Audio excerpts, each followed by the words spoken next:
வணக்கம்.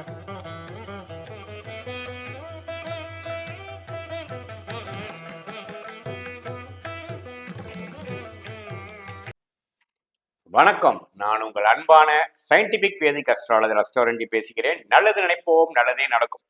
தொடர்ந்து நம்மளுடைய சேனல்ல வரக்கூடிய வீடியோஸ்லாம் பார்த்துட்டு இருப்பீங்க நம்புறேன். சயின்டிபிக் வேதிக் அஸ்ட்ராலஜியில எந்தவித மூட நம்பிக்கையில போகாமல், மிகைப்படுத்தாமல் உள்ளது உள்ளவாறு நம்ம பார்த்துட்டு இருக்கோம். அந்த அடிப்படையில இந்த வீடியோல பார்த்தீங்கன்னா, மிதுன ராசிக்கு 2024 முடிந்து 25 வரும் பொழுது எத்தகைய ஒரு மாற்றத்தை கொடுக்க போகிறது, அடுத்த ஒரு 2.5 வருடங்கள் ராகு கேது பயிற்சி, சனி பயிற்சி, குரு பயிற்சி என்று 25 ஏப்ரல் மாதம் முழுவதும் பார்த்தீங்கன்னா பயிற்சிகளா வரும் பொழுது எந்த ஒரு மாற்றத்தை நம்ம எதிர்கொள்ளலாம் மிதுன ராசிக்காரர்களுக்கு என்பதை நம்ம கொஞ்சம் டீட்டெயிலாக பார்க்க போறோம்.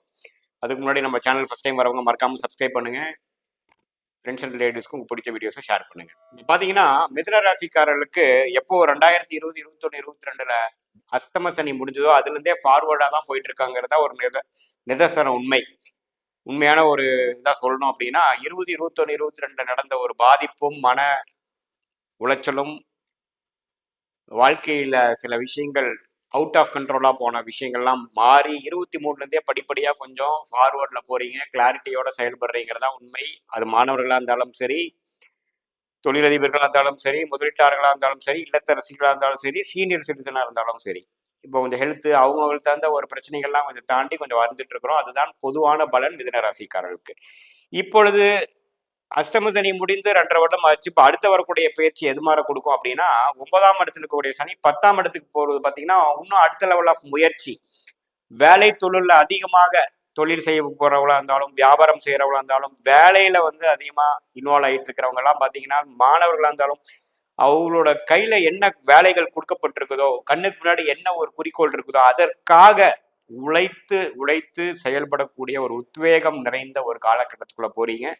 ஓய்வான நேரம் முடிந்து விட்டது. அஷ்டமி சனி தாக்கத்திலிருந்து வெளியில ஓரளவுக்கு ஓய்வு பெற்று ஒரு ரெஸ்ட் எடுத்துட்டு இருந்த டைம் முடிஞ்சு இப்ப அடுத்த கட்ட நடவடிக்கை ஆகிய உழைப்பு, புதிய முயற்சி, லேட்டரல் திங்கிங், இப்ப இருக்கக்கூடிய சிச்சுவேஷன்ல அதிருப்தி அடைந்து அடுத்த கட்ட நடவடிக்கைக்காக முன்னோக்கி போவது, அதற்கு வேணுங்கிற விஷயத்தில் யுகங்களை யுக்திகளை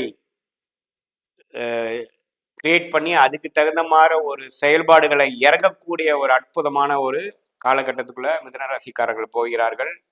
அதே சமயத்துல 10ஆம் இடத்துல இருந்த ராகு 9ஆம் இடத்துக்கு வருவது பார்த்தீங்கன்னா பரவாயில்லை, தப்பில்லை. கொஞ்சம் சில பிரச்சனைகள், சில தடைகள் இருந்த தடைகள்லாம் கொஞ்சம் நீங்கி கொஞ்சம் தொழிலில் இன்னுமே கொஞ்சம் வேகமாக போகக்கூடிய அமைப்பு.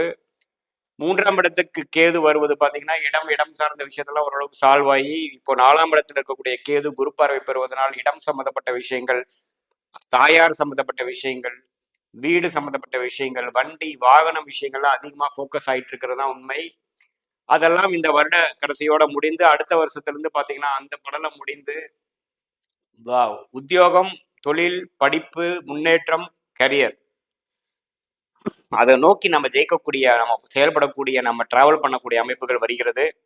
அதே சமயத்துல ராசிக்குள்ளேயே குரு வருகிறார். இதுவரைக்கும் 12ஆம் இடத்திலிருந்து குரு விரயத்தையும் சுப முதலீட்டையும் பண போக்குவரத்துல பாத்தீங்கன்னா அதிகமான ஒரு டிரான்சாக்ஷன் பண்ணிட்டு இருந்த விஷயங்கள் பாத்தீங்கன்னா சற்று குறைந்து, செலவுகள் குறைந்து, முதலீடுகள் குறைந்து, விரயங்கள் குறைந்து எல்லாமே ஒரு கட்டுக்கோப்பா வரக்கூடிய அமைப்பு 2025 ஏப்ரல் மேலிருந்து நம்ம எதிர்பார்க்கலாம். கடந்த ஒரு வருஷமா பாத்தீங்கன்னா பல குடுக்கல் வாங்கலா இருக்கட்டும், ஒரு இடத்தை வித்து இன்னொரு இடம் வாங்குறதா இருக்கட்டும், ஒரு கடனை அடைத்து இன்னொரு கடன் வாங்குறதா இருக்கட்டும், ஒரு வண்டியை வித்து இன்னொரு வண்டி வாங்குறதா இருக்கட்டும், அது மாதிரி பல விஷயங்கள் மிதுன ராசிக்காரர்களுக்கு 12ஆம் இடத்துக்கு குருவும் 4ஆம் இடத்துக்குரிய கேதுவும் கொடுத்து கொண்டிருக்கிறார். அதெல்லாம் சற்று நடந்தேறி அந்த படலம் முடியக்கூடிய காலகட்டமாக 2025 ஏப்ரல் இருந்து தான் உண்டு, தன் செலவுண்டு, தன்னுடைய கரியர் குரோத் உண்டுன்ட்டு ஒரு முதலீடு அது மாதிரி விஷயத்துக்கெல்லாம் சற்று ஓய்வு கொடுத்து அடுத்த கட்ட வாழ்க்கை முன்னேற்றத்தை நோக்கி உழைப்பு உழைப்பு உழைப்பு என்று செய்து வாழ்க்கையில் அடுத்த லெவலுக்கு போகக்கூடிய அமைப்பு சனி கண்டிப்பா கொடுப்பார். அது சனி திசை நடக்கக்கூடிய மிதுன ராசிக்காரர்கள் கேட்கவே வேண்டாம். அதிகமான உழைப்பு கொடுத்து ஒரு பல விஷயங்கள், எந்தெந்த விஷயங்கள் நீங்க ட்ரை பண்ணாம இருக்கீங்களோ உங்க ப்ரொஃபஷன் எல்லாமே ட்ரை பண்ணக்கூடிய அமைப்புகள், சந்தர்ப்ப சூழ்நிலைக்கு தகுந்த மாதிரி நம்மளை மாற்றிக்கொண்டு அந்த துறையில ஜெயிப்பதற்கு என்ன வழியோ என்று என்பதை தெளிவாக திட்டமிட்டு செயல்படக்கூடிய அமைப்பு. மாணவர்கள் பார்த்தீங்கன்னா நல்லா உழைத்து படிக்கக்கூடிய அமைப்பு. இல்லத்தரசிகளுக்கு பார்த்தீங்கன்னா அவங்க வீடு சம்பந்தப்பட்ட விஷயத்துல ஒரு நல்ல முன்னேற்றத்தை பெறக்கூடிய அமைப்பு. இது எல்லாமே வந்து கொடுக்கக்கூடிய அமைப்பாகவும், இது வரைக்கும் நம்ம வந்து டிரான்சாக்ஷன்ஸ் அதிகமாக இருந்து குடுக்கல் வாங்கல் அதிகமாகி எதுவுமே ஒரு செட்டிலாக ஆகாத விஷயங்கள் வந்து ஓரளவுக்கு லைஃப்ல செட்டில் ஆயிட்டோங்கிற ஒரு அமைப்பு கொடுக்கக்கூடிய அமைப்பு கண்டிப்பாக குடிக்கிறது. அதுவே ஃபியூச்சர்ல ஒண்ணுமே டெவலப் ஆகணுங்கிற ஒரு விஷயத்துக்கு ஒரு அருமையான ஒரு ஃபவுண்டேஷனா கொடுக்கக்கூடிய அமைப்பு மிதுனராசிக்காரர்களுக்கு உண்டு.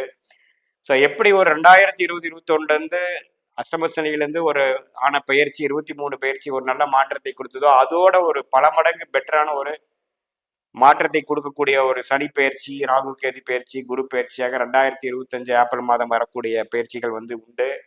மிதுன ராசிக்காரர்கள் அடுத்த கட்ட நடவடிக்கைக்கு போகக்கூடிய, அடுத்த கட்ட வாழ்க்கை முன்னேற்றத்தை நோக்கி போகக்கூடிய ஒரு அற்புதமான ஒரு காலகட்டமாகும். எந்த விதத்திலும் தடைகள் இருந்தாலும் நீங்கி வெளிநாடு செல்வதா இருந்தாலும் சரி, வியாபாரம் புதிய வியாபாரம் ஆக்குவதா இருந்தாலும் சரி, ஒரு கிளை அமைக்கிறதா இருந்தாலும் சரி, ஒரு வேலையை விட்டு இன்னொரு வேலையில போய் அதிகமா உழைத்து அதிக சம்பளம் வாங்கக்கூடிய விஷயமா இருந்தாலும் சரி, எல்லாத்துக்குமே ஒரு தடைகள் நீங்கக்கூடிய ஒரு காலகட்டமாக மிதுன ராசிக்காரர்களுக்கு உண்டு. இப்போ நடந்தக்கூடிய விரயங்கள்லாம் சற்று நின்று செலவுகள் கட்டுக்கடங்காமல் போயிட்டு இருக்கிறது நின்று 2025 இருந்து எல்லாமே ஓரளவுக்கு கண்ட்ரோலுக்கு வரக்கூடிய அமைப்புகள் கண்டிப்பாக உண்டு. இது பொதுவான பலன்களை தவிர உங்களுடைய ஜென்ம ஜாதகத்தில் உங்களுடைய தசாபுக்திகள் எப்படி, நீங்க என்ன லக்னத்துல பிறந்திருக்கீங்க, அந்த லக்னத்துக்கு நடக்கக்கூடிய தசாபுக்திகள் எப்படிங்கிறதை பார்த்து இப்ப நடக்கக்கூடிய கோச்சாரத்தோட ஒப்பிட்டு பார்க்கும் பொழுது உண்மையே துல்லியமான பலன்கள் எடுக்கலாம் என்கிறதான் உண்மை. மீண்டும் மற்றொரு காணொலியில் சந்திப்போம். நன்றி, வணக்கம்.